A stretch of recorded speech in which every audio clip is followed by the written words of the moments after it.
Alors derrière moi, c'est le salon de l'auto de Los Angeles, un premier salon que je visite après 2 ans pratiquement. Évidemment, il n'y a pas beaucoup de dévoilements qui sont faits ici. Il n'y a que 3 constructeurs principaux qui en font, mais on en profite pour découvrir quelques nouveautés et quelques curiosités. Alors je vous propose un petit tour rapide de ce salon de Los Angeles que je parcours avec grand plaisir. Seul constructeur japonais à présenter un véhicule ici à Los Angeles, c'est Subaru qui a présenté le Solterra, un véhicule conjointement conçu avec Toyota. Véhicule 100% électrique, format VUS compact, dont les dimensions se rapprochent de beaucoup du Subaru Forester. Un véhicule un peu plus bas, mais qui a à peu près la même empreinte au sol, malgré son empattement un peu plus long. 4 roues motrices de série, donc on insiste sur les capacités hors route de ce véhicule-là avec la garde au sol qui est assez élevée. On insiste également sur le fait que le rouage intégral est très performant et fidèle à ce que Subaru nous a toujours proposé. 2 moteurs électriques, un sur chaque essieu, 80 kW par moteur. Et il faut savoir qu'il y a également une version à roue motrice avant de disponible, mais pas pour notre marché. Ça sera offert ailleurs dans le monde, mais pas chez nous. Alors que le clone de ce véhicule-là, chez Toyota, qui est le BZ4X, lui sera offert en roue motrice avant. Alors ça, c'est la distinction. Et l'autre distinction, vous le voyez, des petits détails esthétiques, surtout au niveau de la partie avant. On a greffé une grille de calandre sur le Subaru Solterra, alors que le Toyota n'en a pratiquement pas. Les feux avant qui sont différents.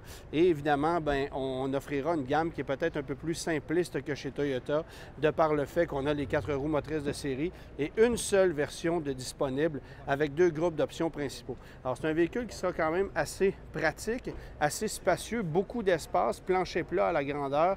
On a développé une plateforme conjointement avec Toyota pour l'électrification de plusieurs produits à venir chez ce constructeur-là. On parle d'une recharge sur une borne de niveau 3 qui se fera jusqu'à 80 % en moins d'1 heure. Alors ça, c'est quand même intéressant. Et c'est un véhicule qui devrait être disponible vers l'été 2022 comme modèle 2023. Alors, chez Toyota, sans surprise, on présente le BZ4X, mais il n'y a pas eu de présentation officielle ici. Évidemment, Subaru a présenté le même véhicule qui est le Solterra. C'est du copier-coller d'un constructeur à l'autre. Alors, il y a quelques détails esthétiques qui changent par rapport au Solterra.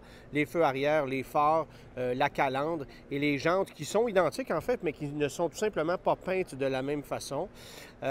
Pourquoi BZ? BZ, c'est Beyond Zero. Évidemment, 4X, vous aurez compris, c'est un véhicule à 4 roues motrices. Bien que Toyota, contrairement à Subaru, propose pour le marché nord-américain et même pour le marché canadien une version à roue motrice avant avec un seul moteur de 150 kW, alors que dans le cas des versions à 4 roues motrices, ce sont 2 moteurs de 80 kW chacun, donc placés sur chaque essieu, qui vont mouvoir le véhicule. Et je vous avoue que esthétiquement, Subaru a peut-être un petit avantage au niveau de la partie avant. C'est peut-être un peu plus charmant côté esthétique du côté de Subaru, parce qu'ici, il y a tout simplement absence de grille de calandre et ça fait un peu vide. Mais c'est certain que c'est un véhicule qui est très attendu et qui arrivera comme le Subaru Solterra au cours de l'été prochain comme modèle 2023. Les 4x4 sont à la mode chez Toyota, on le sait. Le Tacoma, ça continue de connaître un succès incroyable et on a modifié ici une version Tacoma qu'on appelle le Tacozilla, qui est vraiment conçu pour leur route et qui a un look un peu rétro qui me plaît énormément, sur lequel on a aménagé un genre de camper dans lequel on ne peut pas se glisser, mais vous voyez un peu à quoi ça peut ressembler à l'intérieur. Alors, c'est vraiment réussi. Un véhicule pour l'aventure qui a un look fantastique, mais qui demeure à l'étape de concept, évidemment. Alors ça, c'est peut-être un peu dommage, mais du côté de chez Toyota, on a quand même une panoplie de variations de camionnettes ici. Et je veux vous montrer, là on voit ici un peu ce qui a été présenté. C'est un véhicule qui était au SEMA Show, soit dit en passant, ce Toyota Tacozilla. Mais ce que je veux vous montrer, c'est la version TRD Pro, un peu plus poussée du nouveau Tundra qu'on présente de l'autre côté. Et ça, c'est vraiment esthétiquement réussi. C'est très agressif comme look. Et on met évidemment beaucoup d'emphase sur le camion Tundra de nouvelle génération, vous le voyez ici. Alors ça, c'est, bon, on dit que c'est un véhicule prototype, mais très près de la réalité. Alors, et c'est all new. Alors, le Toyota Tundra TRD Pro, accessoirisé avec des accessoires TRD, évidemment, vous l'aurez compris. Donc, cabine double, on l'appelle le Desert Chase Tundra, tel qu'indiqué ici. Ça aussi, c'était au CIMA. Et je pense que ce qui est le plus impressionnant, bon, on ne voit pas l'habitacle parce que le véhicule est verrouillé, mais c'est surtout ce qui se trouve dans la caisse. Alors, on a une artillerie pour aller jouer dans les dunes et s'amuser et s'aventurer très loin. Et si on a des pépins, ben, on peut corriger le tir. Alors ça, c'est le camion qui, je pense, va la vedette ici dans le kiosque Toyota. C'est un véhicule qui est très attendu, le nouveau Tundra. Et ici, vous voyez le châssis dénudé avec son moteur 6 cylindres qui est doublé d'un petit moteur électrique et d'une batterie qui est ici. Donc, Tundra hybride qui offrira une puissance comparable au précédent modèle à moteur V8, avec une consommation qui n'a évidemment rien à voir. Chez Nissan, bien, inutile de vous dire qu'on met en phase notamment sur la nouvelle Z qui est présentée ici au Salon de Los Angeles. Et évidemment, bien, on ne se gêne pas pour amener aussi le modèle qui l'a inspiré, la Z de 1970, la Datsun 240Z de 1970, qui est dans un état impeccable. Elle est franchement magnifique, cette Datsun Z. Mais celle qui attire l'attention, c'est évidemment la nouvelle Z qui sera dotée du moteur de l'Infiniti Q50 ou Q60 Redline. Alors V6 litre sur 100 chevaux, même châssis que par le passé. Mais on a retravaillé évidemment les lignes de la voiture, l'habitacle qui est plus moderne. C'est un design qui s'adresse encore plus aux puristes, une authentique voiture de sport, plus moderne, vraiment réussie sur le plan esthétique si vous voulez mon avis. Et ça sera un modèle 2023. Il y a certaines rumeurs qui voulaient qu'on la baptise 400Z, mais ça ne sera pas ça. Ça sera tout simplement Nissan Z. Et ça risque de devenir un modèle assez iconique. C'est intéressant que Nissan suive la tradition avec ce véhicule-là, parce qu'évidemment, le marché de la voiture sport n'est pas un marché ascendant, n'est pas un marché avec lequel on peut faire énormément de sous, mais puisque la Z est une voiture emblématique pour Nissan et parce qu'on utilise encore le même châssis et une mécanique qui est connue, on a été capable de développer cette voiture-là à coût raisonnable. Ce qui n'est sans doute pas le cas de l'autre véhicule qu'on a ici, le Nissan Ariya, qui lui va arriver dès l'année prochaine, va venir rivaliser évidemment avec Subaru Solterra, Toyota BZ4X, le Ford Mustang Mach-E, le Volkswagen ID4. Bref, toute la panoplie de VUS compacts / intermédiaires qui vont arriver sur le marché cette année. Alors, c'est le format très semblable à celui d'un Rogue, assez futuriste au niveau des lignes. On en a plusieurs exemplaires, même ici chez Nissan. On a un kiosque quand même assez vaste. Évidemment, on présente la Frontier. Mais vous pouvez voir ici, d'un peu plus. Le nouveau Ariya, on mentionne 300 000 d'autonomie, donc 500 km, 4 roues motrices de série, 389 chevaux de puissance. Alors ça, c'est beaucoup plus que ce que proposera Toyota et Subaru avec leur véhicule électrique. Et la présentation intérieure, parce qu'on peut vous montrer ce à quoi ça peut ressembler. C'est franchement très moderne. L'environnement est quand même assez joli. Bon, planche de bord numérique, façon Hyundai, façon Mercedes, ça ressemble à ce qu'on voit un peu partout dans l'industrie. Mais c'est très moderne et j'aime beaucoup la présentation de la planche ici. Donc, on a des boutons intégrés à même les boiseries qui sont sur la planche centrale. C'est une touche qui est intéressante. Et c'est rare que Nissan innove à ce niveau-là. c'est un véhicule qui assurément connaîtra beaucoup de succès, même si son nom au Québec sonne un peu curieux. Ce n'est pas tous les jours qu'on redessine le grand Range Rover, le pachyderme de la famille, parce qu'aujourd'hui, Range Rover s'est utilisé à plusieurs sauces. On a l'Evoque, on a le Velar, le Sport, mais le grand Range Rover, c'est celui-ci qu'on redessine en fait complètement, même si ça semble timide comme évolution sur le plan esthétique. Il faut dire qu'on a sérieusement modernisé le véhicule. On voit que la ligne est un peu plus élancée.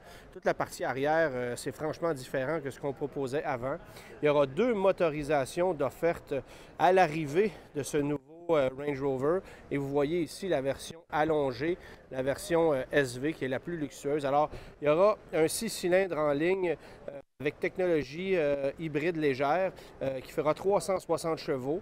Ça sera pour les versions d'entrée de gamme. Et sinon, moteur V8 4.4 litres biturbo de 523 chevaux. Alors ça sera ce qu'on pourra obtenir comme puissance maximale dans le nouveau Range Rover, qui est franchement imposant. Et c'est surtout dans cette version allongée.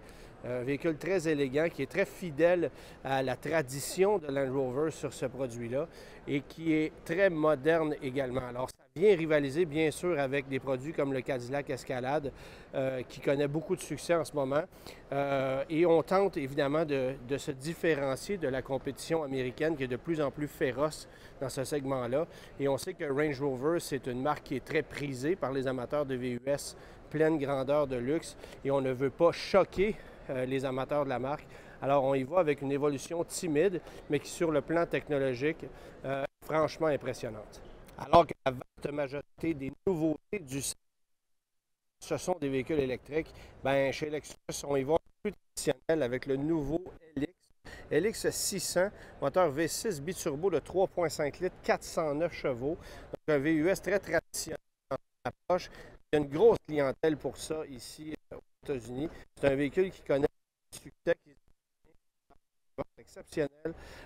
Et cette nouvelle génération, elle est beaucoup plus gracieuse que la précédente.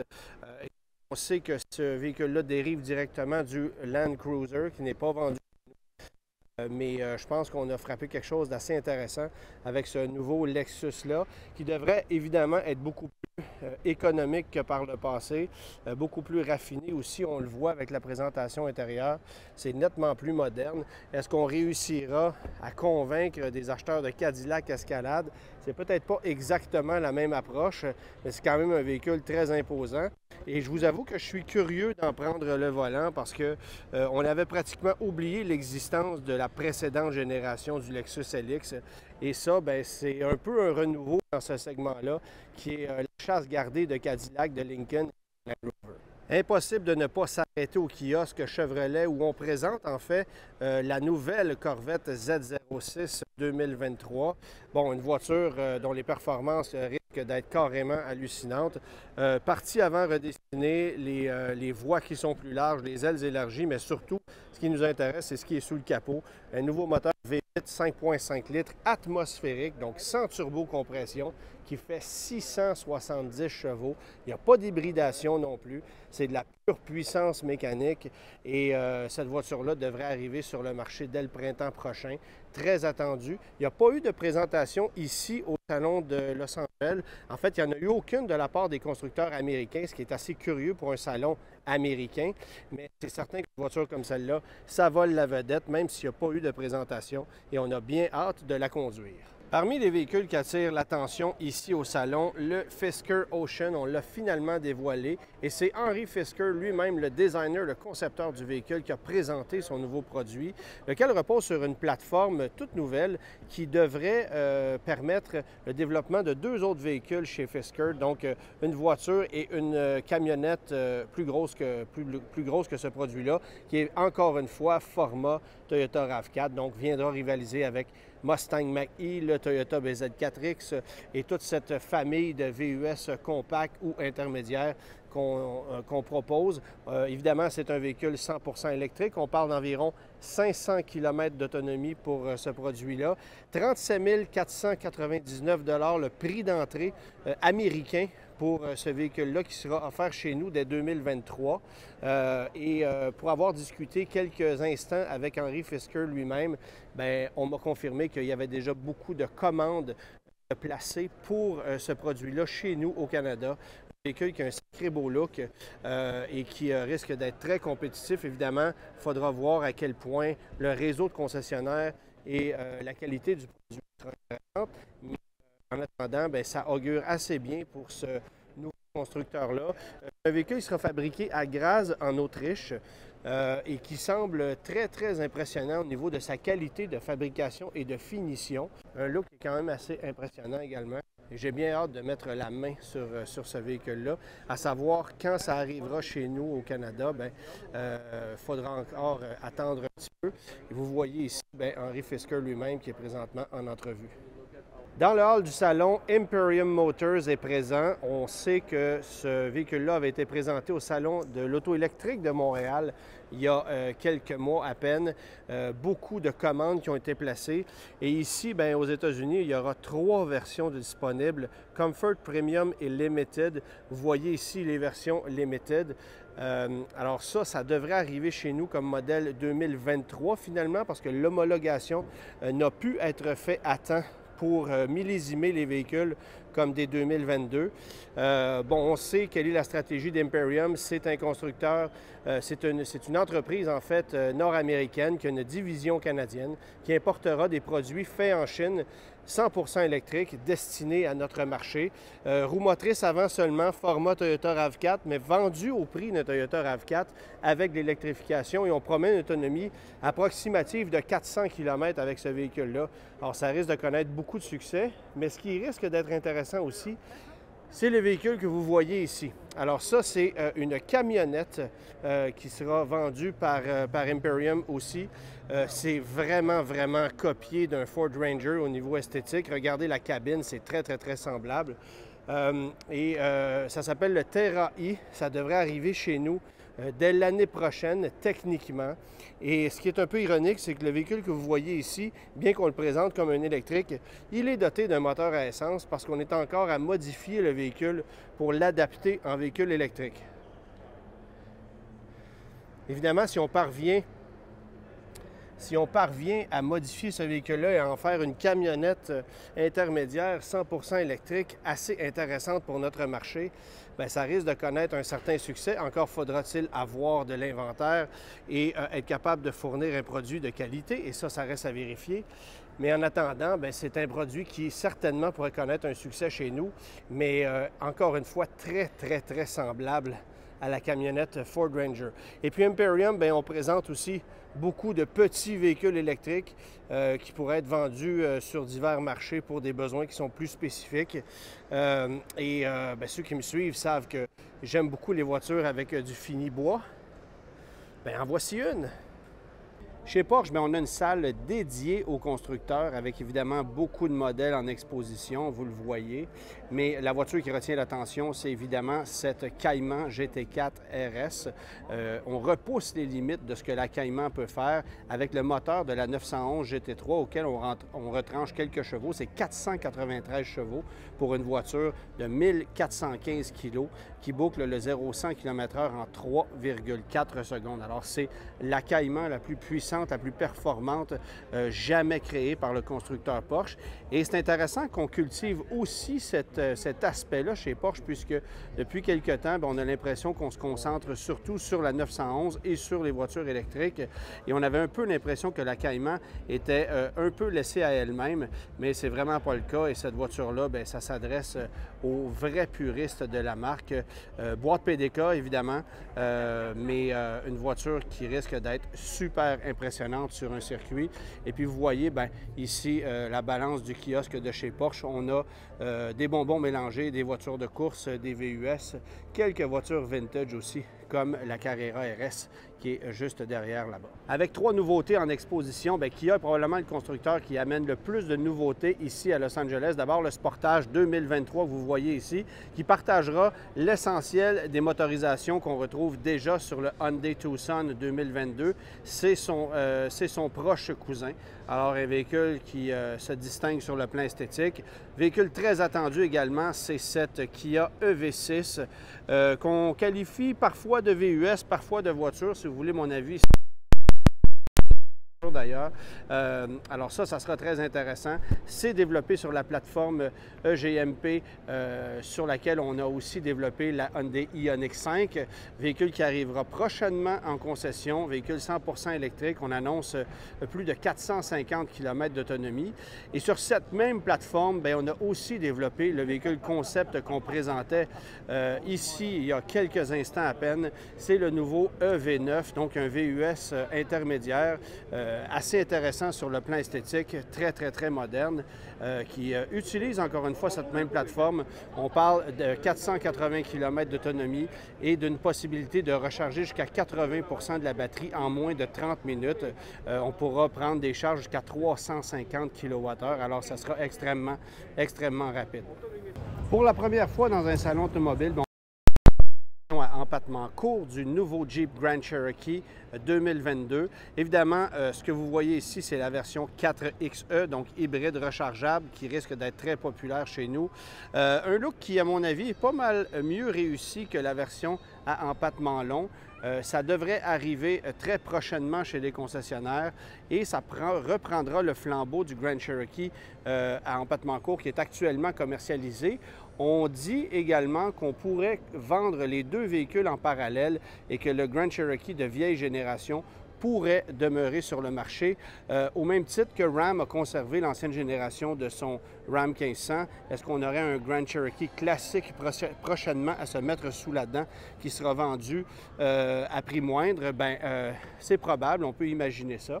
Ce qui est intéressant ici aussi du côté du kiosque de Chrysler, bon, évidemment, on a toute la panoplie des véhicules qu'on connaît depuis des années, mais on persiste à offrir la gamme Fiat et on présente même une nouvelle Fiat 500X Yacht Club Capri Edition, laquelle a un look assez particulier. Est-ce qu'on a vraiment l'intention de vendre ce véhicule-là? C'est une bonne question. Mais voici la nouvelle Fiat 500 Yacht Club Capri, couleur exclusive, décorations qui sont uniques. Et c'est bel et bien un modèle 500X Sport 2022. Alors ça, pour moi, c'était quand même une surprise. Et j'ai bien hâte de voir s'il y a un concessionnaire au Québec qui va oser commander ce véhicule-là. Remarquez notamment le toit de tissu qu'on a greffé sur le véhicule, ce qui est quand même assez rare dans l'industrie. Alors pour moi, un coup de cœur de ce salon, c'est la découverte de ce clone d'une Porsche 356 1959, la e-Roadster qui est fabriquée par Electra Mechanica. C'est une voiture 100% électrique, construite à partir de zéro et autorisée par Porsche. Donc ça, c'est un des points les plus intéressants. Une voiture qui a toutes les facilités modernes, donc vitre électrique, climatisation, donc 50 kW au niveau de la batterie. On parle de 6,5 secondes pour le 0-100 km/h. Et une puissance d'à peu près 180 chevaux. Donc, assez intéressant. L'autonomie est annoncée à 160 000. Donc, c'est très raisonnable aussi. Ce qui l'est un peu moins, c'est son prix. On parle d'à partir de 150 000 US en ne mettant pas d'option. Alors, c'est une voiture pour les gens bien nantis qui demeurent ici dans la région de Los Angeles, mais qui est véritablement un coup de cœur esthétique et dont la qualité de fabrication et finition est franchement exceptionnelle. On termine maintenant chez Hyundai avec un véhicule qui a fait énormément jaser, avec raison, parce que son style est très particulier. C'est un VUS qui, dans sa version de production, aurait 3 rangées de sièges. On l'appelle Concept 7 ici, mais imaginez qu'il s'agira éventuellement de la version Ioniq 7 parce qu'on veut faire une division électrique chez Hyundai de plus en plus poussée. Alors, vous le voyez, il n'y a pas de volant. Ce sont des commandes traditionnelles, un habitacle qui est très spacieux, très zen, très éclairé également. Le toit qui est entièrement vitré et à l'intérieur duquel on obtient un écran qui reflète ce que vous voulez, en fait. Donc, le toit qui sert d'écran pour diffuser du contenu. Ça, c'est une caractéristique de ce concept-là. Partie arrière qui est entièrement vitrée aussi, donc le design est vraiment exceptionnel. Mais c'est un véhicule qui partage sa plateforme, ses éléments techniques avec plusieurs autres véhicules de la famille Hyundai Kia, donc la plateforme EGMP utilisée pour la Kia EV6, l'Ioniq 5 et pour le nouveau concept EV9 qui a été présenté ici même aussi à Los Angeles, du côté de chez Kia. Ce véhicule-là ira donc en production, mais probablement pas sous la forme dont vous le voyez présentement, parce que, bien sûr, il y a des trucs qui sont peut-être un peu trop éclatés pour la commercialisation, mais dites-vous que les traits de design principaux de ce véhicule-là et l'empattement très long de ce véhicule-là seront des points qu'on conservera pour le véhicule de production.